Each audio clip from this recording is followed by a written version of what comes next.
தாராபுரத்தில் மிகவும் பிரசித்தி பெற்ற அருள்மிகு மாரியம்மன் கோவிலுக்கு தீர்த்தம் எடுத்து சென்ற பக்தர்கள். திருப்பூர் மாவட்டம் தாராபுரம் நகராட்சிக்கு உட்பட்ட 12வது வார்டு மாரியம்மன் கோவில் வீதியில் பிரசித்தி பெற்ற அருள்மிகு ஸ்ரீ மாரியம்மன் கோவில் அமைந்துள்ளது.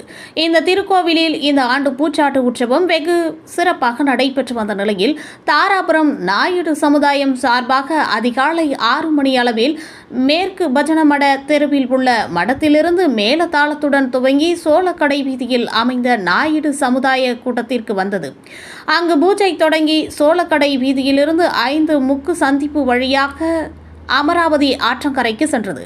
அங்கு 40 பக்தர்கள் தீர்த்த குடங்களும் மற்றும் 20 பக்தர்கள் பால் குடங்களும் எடுத்து மீண்டும் அதே வழியாக மாரியம்மன் கோவிலுக்கு சென்றனர்.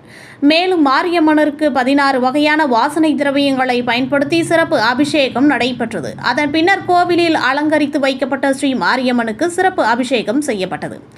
பக்தர்கள் சுவாமி தரிசனம் பெற்று தங்களது நேர்த்திக் கடனை செலுத்திவிட்டு சென்றனர். பின்னர் பக்தர்களுக்கு அன்னதானம் வழங்கப்பட்டன. இதில் நாயுடு சமுதாய சங்கத்தின் தலைவர் விஜயராகவன், உபத்தலைவர் சீதாபதி, செயலாளர் ஜெகதீஷன், பொருளாளர் கனகராஜ், நிர்வாக செயற்குழு உறுப்பினர்கள் மற்றும் 100க்கும் மேற்பட்ட நாயுடு சமுதாய பக்தர்கள் கலந்து கொண்டு அம்மன் அருளை பெற்று சென்றனர். இதுபோல் அனைத்து செய்திகளையும் காண மனித உறுதி ETV சேனலை தவறாமல் பார்க்கவும்.